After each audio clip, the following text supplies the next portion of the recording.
Okay, all right.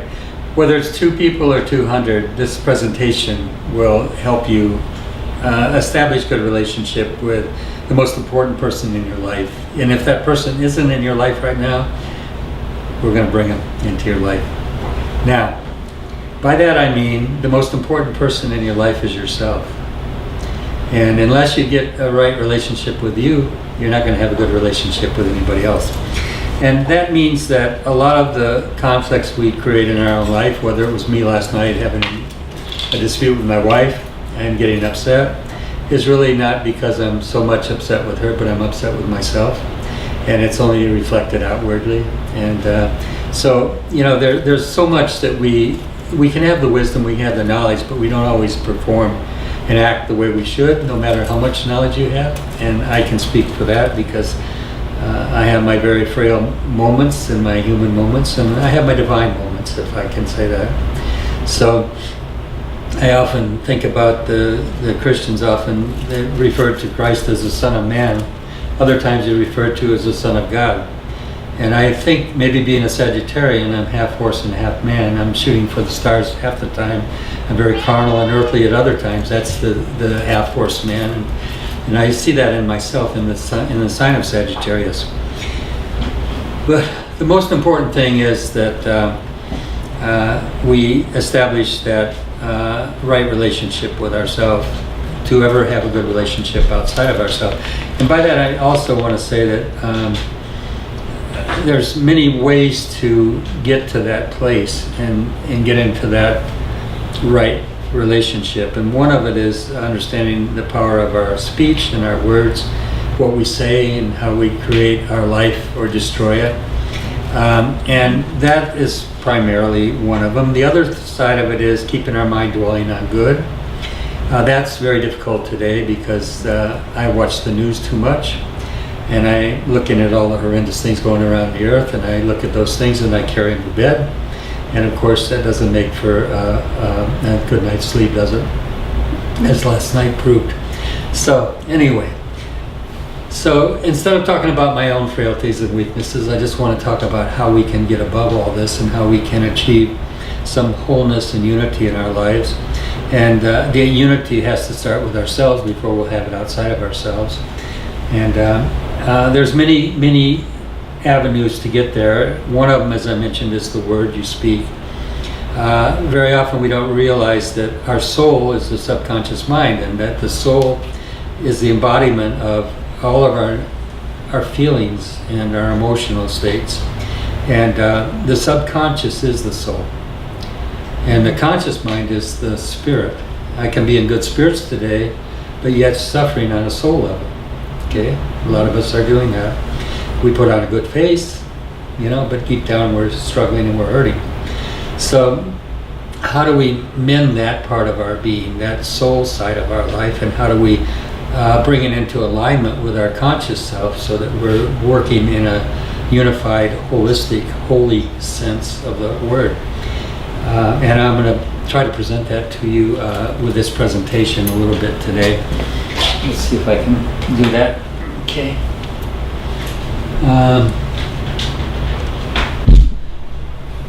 Notice I didn't say how to find a perfect relationship. Everybody's looking to find that relationship. And unfortunately, they're looking in the wrong places. If you doubt that, just go out to a club at night and see what people are doing and trying to attract that perfect relationship. We rarely find love. We can attract love when we radiate the light and that love ourselves. That's what brings it to us. It's like a moth to a flame. Think not that you shall guide the course of love, for if love finds you worthy, it'll guide your course. Kahlil Gibran said that, and I think it's really perfect. I have a client, a young lady, and the daughter of one of my private students, and I told her that the other day. I said, stop trying so hard, let go of it, because the more you strive, the more you chase it away, really. And it's not about that. So we can, and her other response to me was, I'm not really caring, I don't care. I said, it don't matter what you care about. It's if love finds you worthy, it'll take you where it's going to take you. You know, it's not about you establishing a relationship because you want it or you hope he wants it. It's going to happen if it happens. And if it does, it'll guide your course and it'll take you both in the right direction. You can find pleasure, but pleasure can be a two-edged sword. It can bring a lot of pain and a lot of heartache. We all know that in our life. We're wise enough and old enough to know those things. As younger people, we tend not to. We tend to think pleasure is what it's all about. Okay? Heal the soul, heal the body. Okay? Ralph Waldo Emerson said it best, what lies behind us and what lies before us are small matters compared to what lies within us. Okay, and what does lie within us? Most of us aren't in touch with it, quite truthfully. We're always thinking ahead or behind. We're living in the past, a lot of recrimination, a lot of guilt, and we're not whole because of that. We can't be judging ourselves or accusing ourselves in our hearts all the time and have wholeness. There's no way. Because what happens is the spirit of accusation is separation and alienation and divorce. That spirit of accusation is self-destructive. And if it's self-directed, we call that as guilt. Okay? So, soul and body are inseparable. Beloved, I wish above all things, the scripture says, thou mayest prosper and be in good health. But notice what it says next, even as thy soul prospereth. The prosperity doesn't come without the soul having a sense of prosperity. The embodiment of that consciousness that attracts that wealth and that good in your life. So, and the other thing it says, I desire above all things that ye prosper and be in health. That's really the highest aspiration we should have. But health of body, mind, and soul is another thing. Most of the time you talk about being healthy, we always think about the physical body. But physical body is only going to be healthy if the soul's healthy. The soul or your subconscious controls everything. It controls your breathing, the temperature of your body, the chemical changes in your body is all controlled on that unconscious level, nothing conscious at all. So if those things are out of whack, everything in the body becomes out of whack. And so we don't see those subtle changes occurring, but feelings and emotions that we carry that are negative have an impact on our life. I mean, you've heard of people that die of fright. How can they die of fright? It's an emotion, okay? But that can affect the body to a point that can kill. People pine away after they lose a lover. I mean, what's that all about? It's their emotions, they're destroying them. And we have a lot of things that affect our beliefs and our systems and our bodies that is carrying it down to the physical level. What stands in our way? Our ego, fear, guilt, shame, feelings of non-worth, poor self-image. All these things are self-destructive.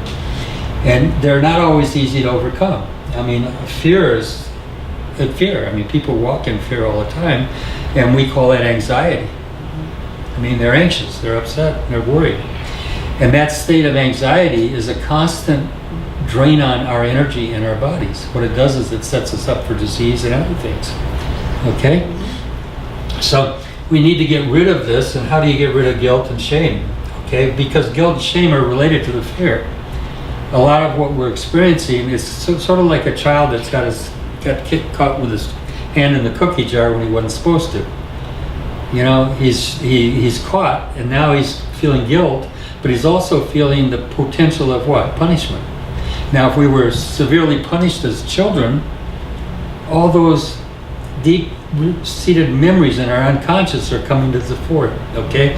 I deserve punishment. I deserve pain. I should suffer for this because I did something wrong. So it's self-inflicted. It's the parent in you that's inflicting this pain and suffering that you need to go through.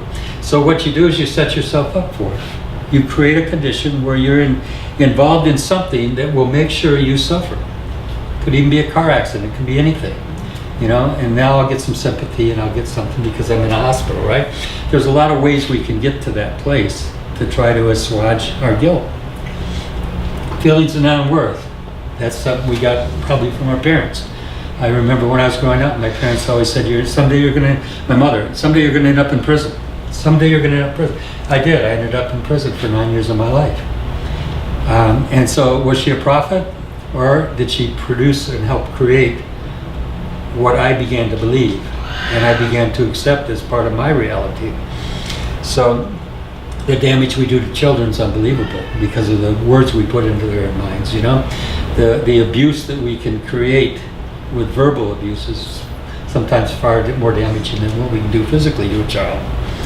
So when you have both, though, that can really be a double whammy. Okay, what did I do? I went out of there. Didn't mean to. Let me go back and fix that.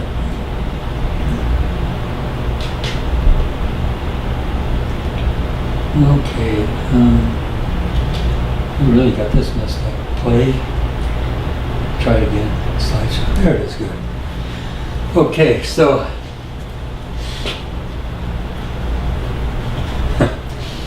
the preacher. Nice. So much of it's built on that. Yep. You know? Now, you know, being of good, It is true. you know, and being of a good ethnic Italian background, you know, parents are good at using guilt, you know, to get us to perform and do what they think we should do. Same with Jewishness, you find that a lot. Guilt is used, it's a hammer, you know, that can be used against the child. But so do the churches, okay? And I say there's probably not a greater mafia force in the universe than churches. If you don't do this or believe this way, you're going to hell. Well, my God, you know? I mean, that to me is the ultimate mafia. And so they wield their power and their authority over people simply by instilling fear. And to try to get them to behave the way they think they should behave. And I was just watching something last night. I happened to see a internet thing about all of the famous evangelists and where they've all ended up. And almost all of them self-destructed through sexual misdeeds, having affairs, you know, so much of it was affairs. Many of them went down that way. And some of the more homophobic ones were the ones that got caught in homosexual acts, and they ended up losing their prestige and their honor. And I remember when I was going through it, I was hitting slide after slide after slide of all these evangelists and all of these preachers. And I thought, there's got to be an end to this, because it was keeping me up. I kept going after one after another. I said, my God, look at all these men and women that have professed to be godly people who have succumbed to their own weaknesses, you know. And the problem with the judgmental character is that as you judge, you are judged. You know, very often that's the way it works. There's no saying if you point a finger out, you got three coming back, you know. So what we're dealing with very often with guilt is it's projected. And I found that in prison. When I was in prison, the worst crimes that I could imagine anybody could ever commit, those same people that committed those crimes would be the first to bring me a newspaper story about somebody that did the exact same thing, because they were still into that consciousness of it, doing it, and they somehow reveled in it. But they would come and look what this person did, and it was their own sin. You know what I'm saying? So as you judge, if people are more judgmental, the more critical they are, very often they have a lot of self-judgment themselves. So fear comes from feeling separated or alone, being cut off without any capacity to use one's own powers. That's probably the most disunifying force in the universe, is that feeling of being separated from God, being separated from your fellow man, being separated from your lover. All those things are disintegrating to the soul. The awareness of human separation without reunion by love is the source of shame. It's at the same time the source of guilt and anxiety. The deepest need of man is to overcome his separateness, to leave the prison of his own aloneness. And we're all seeking that. We're all looking for that unity. We're looking for that love. We're looking for unity. We want to be more than ourselves. Okay, the smallest, the self is too small an object for perpetual enthusiasm. You lose interest in yourself very quickly. So we get bored with ourselves. You know, it's like my kids when they say I'm bored. I say it's because you have no interest outside your own little private little world. You got to get outside yourself to experience what life's really about. You know, it's not all about you. You know, you're not the center of the universe. You know, and you know, unless you embrace and show interest in other people, you know, then you're going to be unhappy. That's the way it's going to be. And so when I hear kids saying I'm bored, and so what I'm going to do, go out and try to find some pleasure, some excitement to get rid of that boredom. And so much of what goes on in this world that's causing so much problems with our kids today is just simply that. Too much time on their hands. There's an old saying, idleness is the devil's workshop, you know? So, okay. Extreme consequences of failure, okay? The absolute failure to achieve this aim can result in insanity because the panic of complete isolation can be overcome by such radical withdrawal from the world outside that the feeling of separation disappears because the world outside from which one is separated has disappeared. I was in prison for 9 years and I spent some of those times in a hole. I couldn't see my hand in front of my face. I had a little hole in the floor that I could defecate or urinate in. A little hole that flushed constantly. I had no light, no food. I would be given a small piece of bread every 3 days. And I knew better to eat it because if I ate it, it only activated all digestive tracts and made me more hungry. So I learned how to deal with those situations. But those times in those prisons, in those holes, you have to learn to live with yourself, and that's pretty hard because that's all you had. And I could hear the cockroaches pushing my little paper cup around in my cell. And maybe rodents, I don't know what they were. They were moving my cup, you know, I could hear it. And, you know, a lot of roaches in there. But it was a painful experience, and it was something that really could have drove me insane, and it did many other men. Long durations of imprisonment like that, and these positions can do that. So, anyway, so it's again, we're back to this thing of being isolated, separated. And where's all this going? I'm trying to bring you somewhere, okay? Mature love is a union under the condition of pursuing one's integrity and individuality. Love is an act of power in men and women, a power which breaks the walls which separate man from his fellow man, which unites him with others. Love makes him overcome the sense of isolation and separateness, yet it permits him or her to be themselves to retain their integrity. Now that's the hard one right there, because a lot of love is not true love, it's possession. And that destroys love. You know, to let go, and you know, there's this beautiful poem by Edwin Markham, said, "He who holds to himself a joy doth the winged life destroy, but he who kisses joy in flight lives in eternity's sunrise." And to be able to let go and not grab and hold and try to grasp and pull it down to you, you know, which destroys love. You know, it's that possessive. You see it, a lot of people have it in their relationships, and there's no freedom, okay? And I mean, I've seen it so often, it destroys relationships. You know, it's that jealousy. You know, I have a friend that everywhere she goes to college, he had to follow her and meet her, be there. Wherever she was at, he kind of found her. Well, it wasn't because he was so much in love with her, he wanted to be with her. It was because he was watching her and careful that she was not doing something she shouldn't be doing. And that kind of creates the reality as well. It's not just that it's destructive, but it's the implying that about your relationship and putting that out there is going to create it anyway. You know what I mean? So, anyway. Love makes one overcome the sense of isolation and separateness, yet it permits him or her to be themselves, to retain their own integrity. This is a poem I wrote when I finally woke up in prison and I began to understand what life was really all about. And it's what is life but love in full sway. Think about it. That's all life is love. If you don't believe it, just pull it out of your life and you'll wither. You'll die. You know, you'll shrivel up. A child, you give it no love from the time it's born, it'll die. They've proven that, you know. Orphanages, they leave the child in the crib and they let it go and it just does not develop. Okay, so what is life but love in full sway? Take it away and there's death and decay.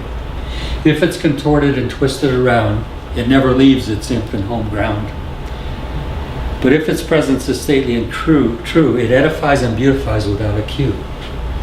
It gives life and love outside of itself. It edifies and beautifies everywhere it goes. And one of the things that allows you to manifest that love, and think about this, if you love someone, how do you manifest your love towards them? Have you ever thought about this? Is it by giving them things? Is it about feeding them? Maybe all that stuff's important. But really, it's, if you really love somebody, you praise and you give thanks. And it's interesting because that's all God asks of us, that we praise and give thanks. Think about it. Let the fruit of thy lips be the sacrifice of praise, the scripture. And in all things give thanksgiving. What do you mean by sacrifice? It means giving up your ego, your perception. Does it take a little sacrifice to say, honey, geez, I really appreciate all the work you do and the time you spent and the beautiful meals you prepared and keeping my clothes laundered and all the things you do for me? I mean, think about it. Is that praise and being thankful? But do we do it? You see? And then we wonder why we don't get love back. Because we're not giving love. We're not manifesting love in our own life. We're not giving it out. And the best way to give it is through praise and thanksgiving. And you don't have to just, I'm not just talking about your relationships you're having. I'm talking about your life in general, your children. Children respond wonderfully to praise. But accusations and fault finding, it doesn't bring them about. There's a saying, if a man has 9 faults and 1 virtue, dwell on his good. Praise his good. Instead of criticizing all his faults. I mean, he's probably aware of them anyway. You know what I mean? But it doesn't make him feel better about himself, does it? It only reinforces those things in him. So, but if somebody does something great and nice and you bring it to their attention, you'll make them want to do it more. I remember when I was in prison, there were so many examples of this. One day, I was at the cafeteria and we were eating and we had a beautiful salad. And I never forgot, everybody at the table was bitching. My God, why can't they feed us like this all the time? This son of a guns, why don't they give us food like this? Why, I don't know. I said, you know what, guys? I said, I'll tell you something. You want to do an experiment? I said, do it with me. I said, let's all write a letter to the chef and tell him how thankful we are for this beautiful meal we had today. And let's let him know personally, each one of us, let's all send a note and let him know what we think about this wonderful meal. Instead of complaining that we don't get it all the time, let's do something positive. Well, it was really strange. We started getting salads every day. Amazing, huh? Yep. How can that be, I mean, the little words of praise, a little bit of thanksgiving. It goes a long way, So I've learned that in life, I mean, I go out and I shop. We went to IHOP yesterday morning. And I'm watching the manager bust his rear, working for everybody. He's picking up dishes for the waitresses, and he's delivering them, and he's putting cinnamon on the toast for people, when the plates come out. He's doing everything. And he's the man. I said, excuse me. I said, are you the manager? He walked over and said, yes, I am. Can I help you? I said, no, I just want to commend you. I said, I have never seen a manager work like you. I said, you're always doing everything for everybody here. I said, it's amazing. I said, most managers sit in their damn office and hide. And that's true. I said, they don't pick a finger up to do anything, and you're working harder than these girls. He said, wow, I really appreciate that. Thank you for recognizing that. He said, that's what I'm here for and what I'm supposed to be doing. But I made his day, didn't I? Did I make his day? Did I touch his life with a little love? We were walking through, we went to a Goodwill store about a week ago. And found some neat things. My wife's great at that. She can find the best things for nothing. Even found a pair of Nike shoes. I came back home and looked them up. They're $200. They'd never been worn. I can show them to you. They're air ones or whatever they call. Not that I needed them, but I thought, well, they fit me. They're my size. I'm looking over at them. My God, that's my. Yeah, I'm gonna have to buy them for $7. Exactly. And Exactly. And then my wife finds a pair, brand new, same thing. I come home, I looked it up on the thing, $150 shoes, brand new. But this is Palm Beach. You know, a lot of stuff comes in there. People don't, they got the money. You should go there, yes, take Elena with you. She's good at this. So anyway, so I'm hearing a guy complain to one of the staff that people were talking about him. And he's a black guy, bald head, is shiny bald head. And he's really distressed because people, she said, nobody's talking about you, nobody's making fun of you, nobody, you know, but I could hear this behind me. He doesn't know I hear it. So when we're walking out and we're paying for our goods, he's there behind the cash register for me. And what did I say to him, Elena? You remember?